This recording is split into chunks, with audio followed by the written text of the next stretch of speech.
Big Boss season 6 grand finale ദിനത്തിലേക്ക് വളരെ പെട്ടെന്ന് അടുത്തുകൊണ്ടിരിക്കുകയാണ്. ലൈവൊക്കെ അത്യാവശ്യം ബോറിംഗ് ആണ് പല സാഹചര്യങ്ങളിലും. എന്നാലും ചില മൂവ്മെന്റ് ഒക്കെ നമുക്ക് കാണാനായിട്ട് സാധിക്കും. ബിഗ് ബോസിന്റെ ചില ഓർമ്മപ്പെടുത്തലുകളുണ്ട്. ആരെയൊക്കെ നോമിനേറ്റ് ചെയ്തു എന്നൊക്കെ ആളുകൾ ഇന്ന് ഓർത്തെടുക്കുകയുണ്ടായി. അതേപോലെ തന്നെ ചില ഗെയിംസ് ഉണ്ട്. ഇതൊക്കെ നമുക്ക് എപ്പിസോഡിൽ പറയാം. പ്രധാനപ്പെട്ടതായിട്ടുള്ള ഒരു സംഭവം ഉണ്ടായിരുന്നു. ജിൻഡോ ആൻഡ് ജാസ്മിൻ തമ്മിലുള്ള ഒരു വാഗ്വാദം. അത് പ്രധാനപ്പെട്ടതാണെന്ന് ഞാൻ പറഞ്ഞത്. അതല്ലാതെ സീസൺ 6 എന്ത് കണ്ടന്റ് ഉണ്ട്? ഈ രണ്ടാൾക്കാരും അങ്ങോട്ടും ഇങ്ങോട്ടും പറയുന്ന കാര്യം പുതുമയുള്ള കാര്യമാണോ? അല്ല. ജിൻഡോയ്ക്കും ജാസ്മിനും അതല്ലാതെ പ്രത്യേകിച്ച് വേറെ ഗെയിം ഒന്നുമില്ല. അതുകൊണ്ട് അവർ അത് ഇടയ്ക്കൊക്കെ പറഞ്ഞുകൊണ്ടിരിക്കുന്നു. ഈ രണ്ടാൾക്കാരാണ് സീസൺ 6. ജാസ്മിന്റെ സ്വഭാവ ദൂഷ്യം എന്ന് പറയുന്ന കാര്യം ജിൻഡോ അത് ചോദ്യം ചെയ്യുന്നു. ഇതാണ് സീസൺ 6ന്റെ ഗെയിം. അപ്പോൾ രണ്ട് പക്ഷത്തും ആൾക്കാരുണ്ട്. ഇവർ തമ്മിലുള്ള വളരെ ലോ ക്വാളിറ്റി ഡിസ്കഷൻസ് ആണ്, അല്ലെങ്കിൽ വാഗ്വാദങ്ങളാണ് സീസൺ 6ലെ പ്രധാനപ്പെട്ട സംഭവങ്ങൾ. ആ ഒരു പ്രധാനപ്പെട്ട സംഭവത്തിലേക്ക് നമുക്ക് എപ്പിസോഡ് റിവ്യൂവിൽ പോകാം. ഇന്നലെ ഞാൻ കണ്ട ഒരു കുറിപ്പുണ്ടായിരുന്നു. ആ ഒരു കുറിപ്പ് നിങ്ങളുമായിട്ട് പങ്കുവയ്ക്കാമെന്ന് വിചാരിക്കുകയാണ്. അഭിഷേക് ആൻഡ് ജിൻഡോ എന്നീ രണ്ട് ഗെയിമേഴ്സിന് ഒരു കാലം വരെയൊക്കെ കോമൺ ആയിട്ടുള്ള ഒരു കൂട്ടം ഫാൻസ് ഉണ്ടായിരുന്നു. എന്നാൽ അവരിൽ പല ആൾക്കാരും ഇപ്പോൾ കുറച്ചും കൂടെ അലേർട്ടാണ്. അവർ കുറച്ചധികം ആളുകൾ അഭിഷേകിൻ്റെ കൂടെ കൂടിയിട്ടുണ്ട്, കുറച്ച് ആളുകൾ ജിൻഡോയ്ക്കൊപ്പം കൂടിയിട്ടുണ്ട്. ജിൻഡോ ഫാൻസ് വളരെ സീരിയസ് ആയിട്ട് നോക്കിക്കാണുന്ന ഒരു സംഗതിയാണ് അഭിഷേകിന് കിട്ടുന്ന ഒരു സപ്പോർട്ട്. അഭിഷേകിലേക്ക് വോട്ട് സ്പ്ലിറ്റ് ആവാതിരിക്കാൻ വേണ്ടിയുള്ള വലിയ ശ്രമങ്ങൾ അവർ നടത്തുന്നുണ്ട്. അതുകൊണ്ട് തന്നെ ജിൻഡോ ഫാൻസ് വളരെ ദൈർഘ്യമേറിയ കുറിപ്പുകൾ ഓൺലൈൻ വഴി ഇറക്കുന്ന കാഴ്ചകളാണ് ഇപ്പോൾ കണ്ടുകൊണ്ടിരിക്കുന്നത്. രസകരവും ആധികാരികവുമായി തോന്നിയ ഒരു കുറിപ്പ് ഞാൻ വായിക്കുകയാണ്. അഭിഷേകിന് ടോപ്പ് 5 പോലും എത്താനുള്ള യോഗ്യതയില്ല. വളരെ സീരിയസ് ആയിട്ടാണ് ജിൻഡോ ഫാൻസ് അഭിഷേകിനെ ഇപ്പോൾ നോക്കിക്കാണുന്നത്. അഭിഷേകിന് സെപ്പറേറ്റ് ഫാൻസ് ഉണ്ട് എന്നുണ്ടെങ്കിൽ അതൊക്കെ ഈ ദിവസങ്ങളിൽ നമുക്ക് കാണാനായിട്ട് സാധിക്കും. എന്നാൽ അകത്ത് ഇതുമായി ബന്ധപ്പെട്ട കളിയൊന്നും അവർക്ക് ഇടയിലില്ല.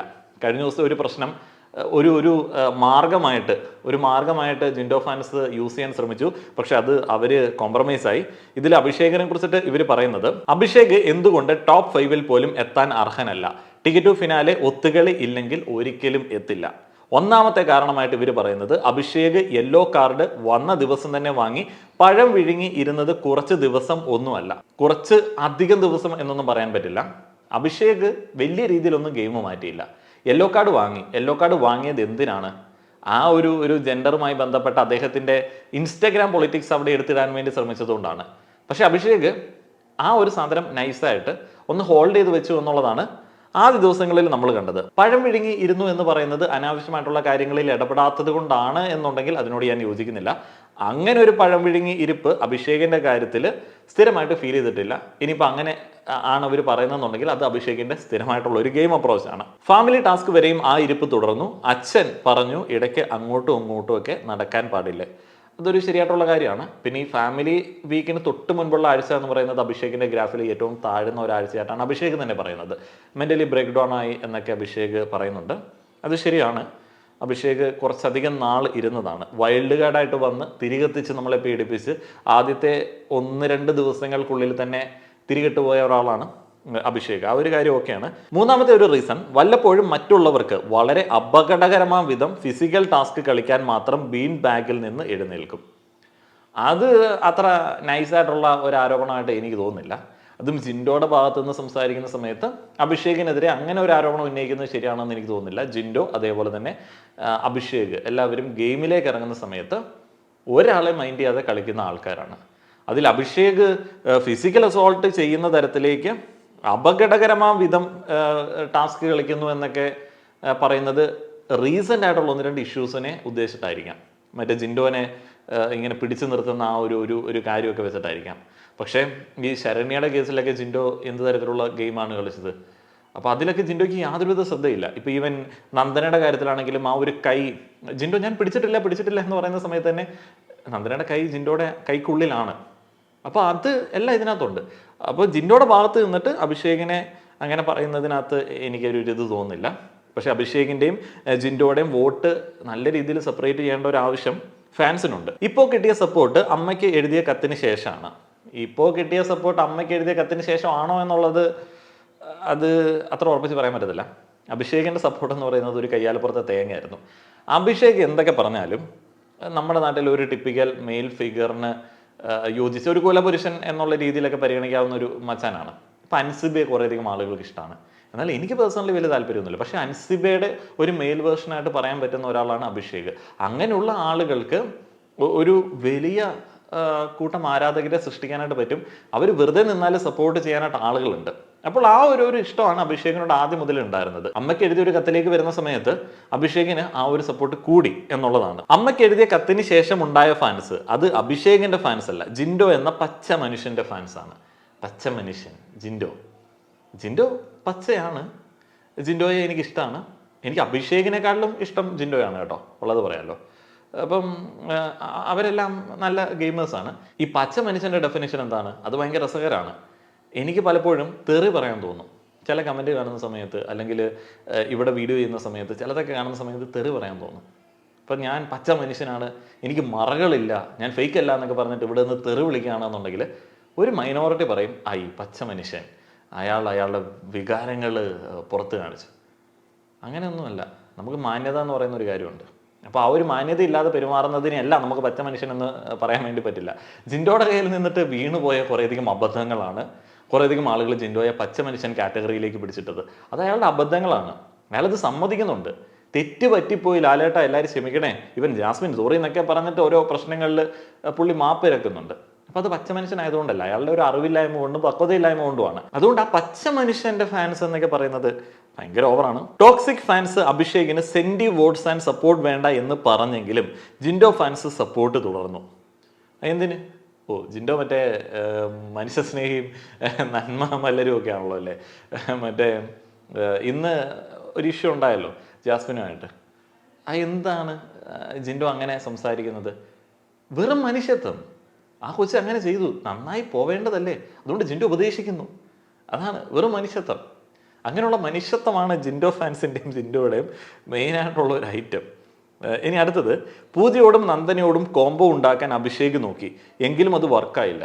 എന്തൊരാരോപണമാടോ! അഭിഷേക് കോംബോ ഉണ്ടാക്കാൻ നോക്കി എന്നൊക്കെ.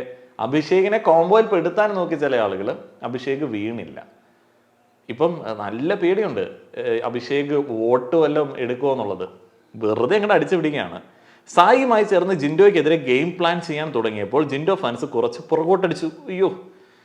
സായിയുമായി ചേർന്ന് ജിൻഡോയ്ക്കെതിരെ ഗെയിം പ്ലാൻ ചെയ്യാൻ തുടങ്ങിയപ്പോൾ ജിൻഡോ ഫാൻസ് കുറച്ച് പുറകോട്ടടിച്ചു. ജിൻഡോയ്ക്കെതിരെ ഗെയിം പ്ലാൻ ചെയ്തു എന്നുള്ളത് കൊണ്ടാണോ ടോപ്പ് 5 നിൽക്കാൻ അർഹനല്ല എന്ന് പറഞ്ഞത്?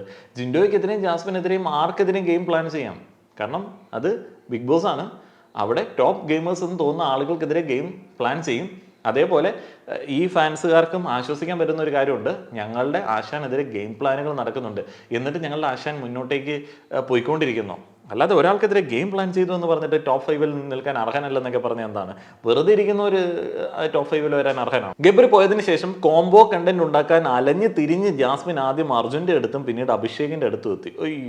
ജാസ്മിൻ അങ്ങോട്ട് കയറി ചൊറിഞ്ഞ് അഭിഷേകിന്റെ വായിൽ കോലിട്ട് കുത്തി അവന്റെ വാ തുറപ്പിച്ചു. അന്ന് ജാസ്മിൻ നല്ലപോലെ കിട്ടു. അപ്പോഴാണ് വീണ്ടും അഭിഷേകിന്റെ പേര് എല്ലാ ആൾക്കാരും പറഞ്ഞത്. അതിനകത്ത് കുറച്ച് കാര്യങ്ങൾ ഓക്കെയാണ്.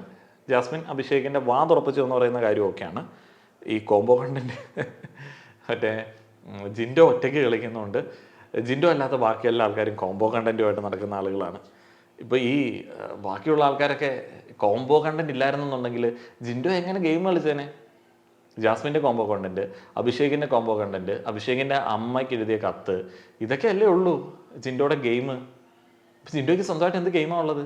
അപ്പോൾ അതുകൊണ്ട് തന്നെ ഈ കുറിപ്പുകളൊക്കെ എഴുതുന്ന സമയത്ത് നമ്മുടെ ഹീറോനെയും കൂടെ നല്ല രീതിയിൽ നോക്കണം കേട്ടോ. അർജുൻ, സായി, അഭിഷേക് ചേർന്ന് ടിക്കറ്റ് ടു ഫിനാലയിൽ ജിൻഡോ സ്കോർ ചെയ്യാതെ നിൽക്കാൻ നോക്കി ഗ്രൂപ്പ് കളിച്ചു. വേറെ ആരെയും അഭിഷേക് എതിരാളിയായി കണ്ടിട്ടില്ല, ജിൻഡോയെ മാത്രം.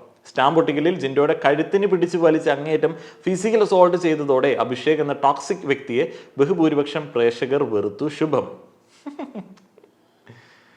ടീമപ്പ് ചെയ്യുന്നത് ഒരു ക്വാളിറ്റിയാണ്. സാബുമോൻ ഹൗസിലേക്ക് വന്ന സമയത്ത് ജിൻഡോയ്ക്ക് കൊടുത്ത ഒരേ ഒരു ഉപദേശം എന്ന് പറയുന്നത്, ജിൻഡോ ആളുകളെ കുറച്ചെങ്കിലും വിശ്വസിക്കാനായിട്ട് പഠിക്കുക, ടീം വർക്കിനെ കുറിച്ചിട്ട് മനസ്സിലാക്കുക. ജിൻഡോ എപ്പോഴും ഇൻഡിവിജ്വൽ പ്ലേ ആണ്, പക്ഷെ അതിനൊരു ഒരു ഒരു ഒരു ഇത് വേണം, ഒരു ലിമിറ്റ് വേണം. മനുഷ്യൻ ഒറ്റയ്ക്ക് ജീവിക്കുന്ന ആളല്ല, മനുഷ്യൻ കൂട്ടമായി ജീവിക്കുന്ന ആളാണ്. അപ്പോൾ ഒരു കൂട്ടത്തിൽ ചേരുന്ന സമയത്ത് കൂട്ടത്തിൻ്റെതായിട്ടുള്ള ചില രീതികൾ കാണിക്കുക എന്നുള്ളതും ഈ ഒരു ഫോർമാറ്റിലെ മനുഷ്യന്മാർ കാണിക്കേണ്ട ചില രീതികളാണ്. അങ്ങനെ ആളുകളുമായിട്ട് ഫ്രണ്ട്ഷിപ്പ് വയ്ക്കാനായിട്ടും അത് നല്ല രീതിയിൽ കൊണ്ടുപോകാനായിട്ടും അതിലെ രസങ്ങളും ഒക്കെ കാണാനായിട്ടും ആളുകൾക്ക് ഇഷ്ടമുണ്ട്. അപ്പോൾ അതുകൊണ്ട് തന്നെ അതൊരു വലിയ ക്വാളിറ്റി ആയിട്ട് നമ്മൾ പറയേണ്ട ആവശ്യമില്ല. അഭിഷേക് അങ്ങനെ ഒരു ഗ്രൂപ്പ് കളിച്ചു എന്നുണ്ടെങ്കിൽ അപ്പോൾ അത് അഭിഷേകിൻ്റെ ഗെയിം എനിക്ക് ബോറായിട്ട് തോന്നിയില്ല. സൈഡൊക്കെ ബോറായിരുന്നു. പക്ഷെ അഭിഷേക് അങ്ങനെ ഒരു ഗ്രൂപ്പ് ഫോം ചെയ്തു, അഭിഷേകിന് സപ്പോർട്ട് കിട്ടിയിട്ടുണ്ടെന്നുണ്ടെങ്കിൽ, അങ്ങനെ ഒരു സൗഹൃദം വ്യക്തിത്വം സഹ കണ്ടസ്റ്റൻസിനിടയിൽ ഉണ്ടാക്കിയെടുക്കാൻ ജിൻഡോയ്ക്ക് പറ്റിയില്ല എന്നുണ്ടെങ്കിൽ അതിനെ നമ്മൾ ഈ ഒരു ഫോർമാറ്റിൽ ഒരു നെഗറ്റീവായിട്ട് തന്നെയാണ് കാണിക്കുന്നത്. ഇപ്പോൾ ഏത് ജോലിക്ക് അപ്ലൈ ചെയ്താലും ടീം പ്ലെയർ ആണ് എന്നൊക്കെ നമ്മൾ ചുമ്മാ എഴുതി വെക്കാറുണ്ട്. എന്തുകൊണ്ടാണ്? അതൊരു വലിയ ക്വാളിറ്റിയാണ്. അപ്പോൾ ആ ഒരു ക്വാളിറ്റി ജിൻഡോയ്ക്കില്ല. അതുകൊണ്ട് തന്നെ ഈ ജിൻഡോ അഭിഷേക് എന്ന് പറയുന്ന ആ ഒരു വോട്ട് സെപ്പറേറ്റ് ചെയ്യുന്ന സമയത്ത് അഭിഷേകിനെ ഒരു പരിധിയൊക്കെ വെച്ചിട്ട് ഡിഗ്രേഡ് ചെയ്യാനായിട്ട് ശ്രമിക്കുക, ഒരു ലോജിക്കൊക്കെ വെച്ചിട്ട് ഡിഗ്രേഡ് ചെയ്യാനായിട്ട് ശ്രമിക്കുക. ജിൻഡോ മികച്ച ഗെയിമറാണ്, അതിന് അഭിഷേകിന് ഇത്രമാത്രം താഴേക്ക് തള്ളിയിടേണ്ട ഒരു ആവശ്യമുണ്ടെന്ന് തോന്നുന്നില്ല. ഇത് ജിൻഡോ അഭിഷേകിൻ്റെ കാര്യം വെച്ചിട്ട് ഞാൻ പറഞ്ഞതാണ് കേട്ടോ. എനിക്ക് ടോപ്പ് ഗെയിമേഴ്സിലുള്ള 3 എണ്ണത്തെ വലിയ താല്പര്യമൊന്നുമില്ല. പിന്നെ ഇതൊരു ഗെയിം ഷോ ആയതുകൊണ്ടും നമ്മളിത് റിവ്യൂ ചെയ്യേണ്ടതുകൊണ്ടും നമുക്കിതിനകത്ത് ബെനിഫിറ്റ് ഉള്ളതുകൊണ്ടും നമ്മൾ തോന്നുന്ന അങ്ങോട്ട് പറയുന്നു എന്നുള്ളതേ ഉള്ളൂ. നിങ്ങളുടെ അഭിപ്രായങ്ങൾ പറയുക. നന്ദി.